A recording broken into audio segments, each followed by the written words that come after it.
everyone, and welcome.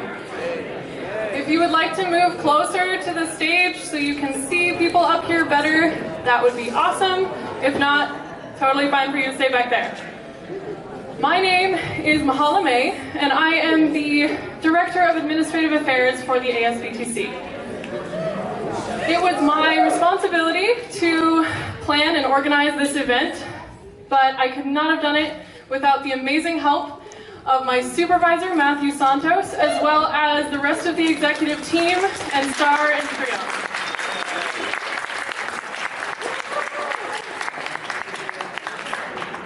As you know, this event is called Share the Love, and you might not know why it's called Share the Love. It's called Share the Love because today we really want to promote inclusivity and kindness on campus. We want to talk about storytelling and how powerful that is, and just share laughter and tears and who knows what else. So I just want to show you, I'm sure most of you already know, there's a photo booth in the back on the right side over there. That is run by Trio. And on the left side over there, it's a little hidden, there is the identity wall. And if you have any questions about that, you can come over to information and ask them questions, or you can ask me once I am done speaking. Welding is over here as well, selling some welded roses. It's pretty awesome. And information, as I mentioned before, they have the program schedule. And so if you're wondering what is happening today, you can go check that out. And as all of you have figured out, there is an entire buffet of food from different regions. And in the back corner over there, Pastry Arts was kind enough to make us a bunch of desserts. So I think that's pretty darn awesome.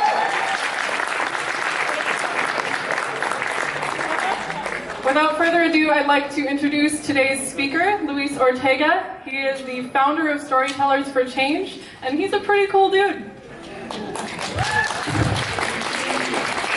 I think that's the best introduction I've ever gotten. He's a very cool dude. I'll try to live up to that.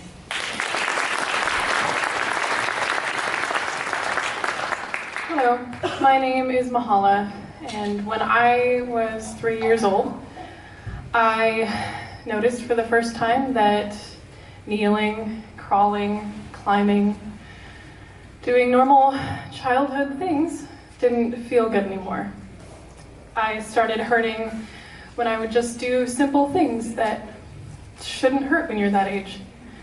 And I grew up thinking most of my life that that was normal. I grew up thinking that being in pain all day, every day, and struggling with that is totally normal once you reach a certain age. But a few years later, well actually a few years ago, fairly recently, I found out from a friend of mine that that's not normal, and I was really shocked at first, and I didn't believe him. I didn't believe him at all. So I went around and talked to other people, and I was like, is this really not normal? Because I'd always thought that it was.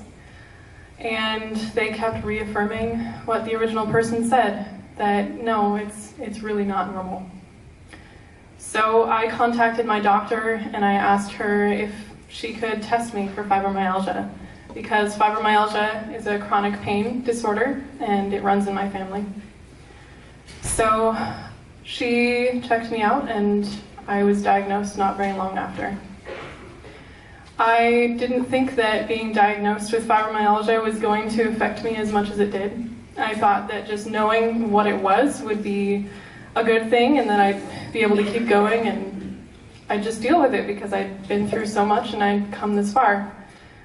But once I got diagnosed, about a month following that, I was depressed. I was very depressed, and I gained weight. I stayed on the couch too long. I pitied myself, and then I realized that that's not healthy, and I can't live like that. So I decided to keep going. I decided to not let this pain stop me from doing what I want to do. So I'm in college and I'm pursuing a degree in business. And my dream is to be a professional photographer, and that's what I am pursuing. Sorry. But I will not let this illness stop me. And it's so hard, especially working on the student government while I'm doing school. It's a lot and it's a huge challenge for me. But I know that I've been through so much. And I can do this, so I won't stop. And whatever you guys are going through, you don't have to let it stop you from pursuing whatever you want in life. Whether it's a chronic illness or it's some other kind of challenge, you can choose to keep going and pursue your dreams.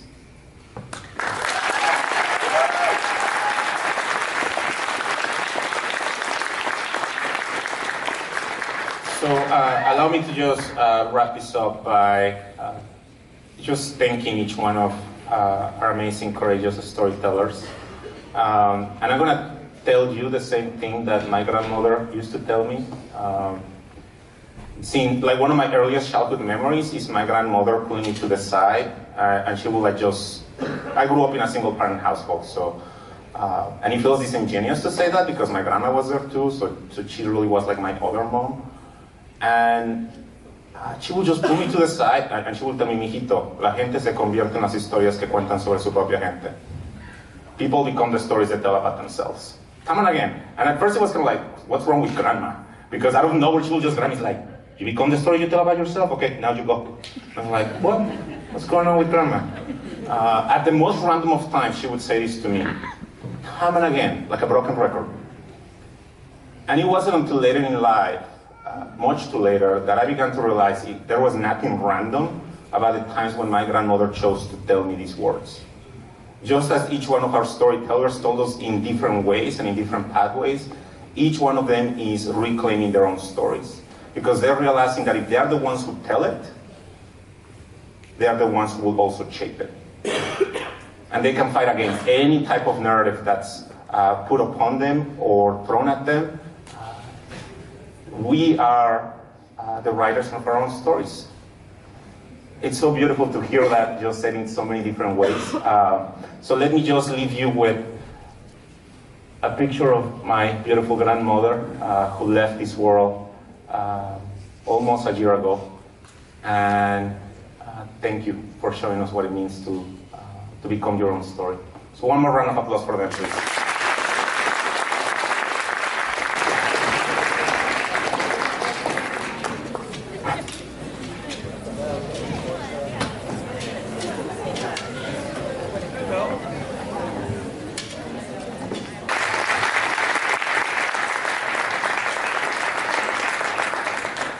Hello, my name is Mahalah, and some of you have already heard my story, so I'll make that part a little bit shorter because I want to add something to it.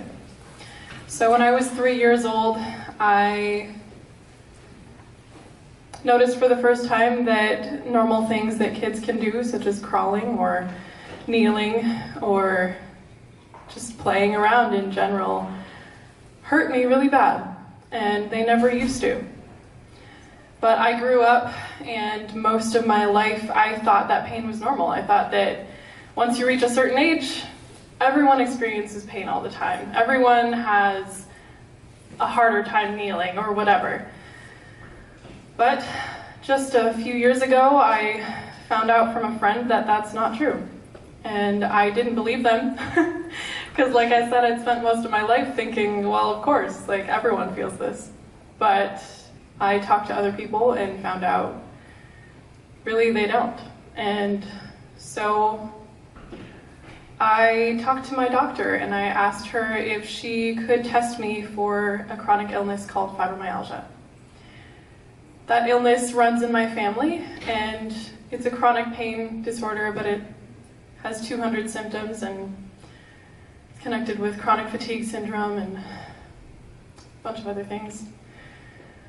But shortly after that, I was diagnosed. And I didn't think that would affect me as much as it did, but I spent about a month being depressed and gaining weight and staying on the couch and pitying myself and just falling deeper and deeper into depression, which just made my pain worse because it's connected with emotion as well. But I realized after that month that that's not healthy and I can't live like that.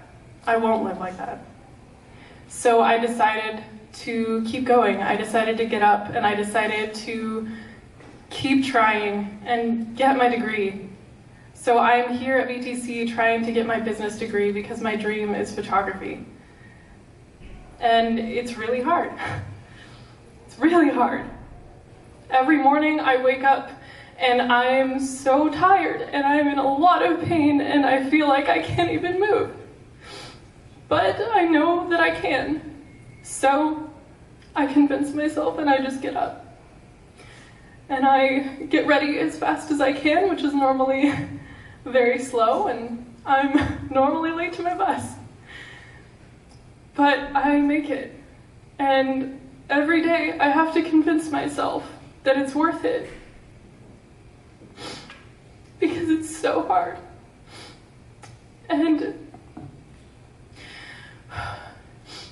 it affects my classes sometimes because my memory is something that's affected by fibromyalgia. And so when I'm told to memorize things or I have to read things or summarize things or whatever, sometimes I will read them over and over and over again and I can't remember. And it hurts my grades. But, you know, I'm not giving up. I've been through a lot. But I have so many people who care about me and so many people who believe in me, and this school has helped me tremendously. So I am deciding that I'm not going to let my illness define me. I'm not going to let it stop me, and I'm going to keep going, no matter what. And you know what? Someday I'm going to be a famous photographer, and I'm going to make it. Whatever you guys are going through, whether it's a chronic illness or it's something else, you have the power to decide to keep going. You have the power to decide that it doesn't have to stop you. So keep going.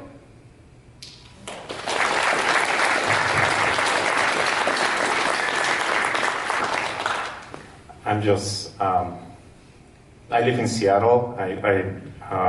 That's gonna be a difficult drive, just thinking and carrying all the stories that you just shared with us. But thank you for being so courageous and sharing your stories and owning those stories, and more than anything, reminding us that you will shape your own story. How about we give them one more round of applause?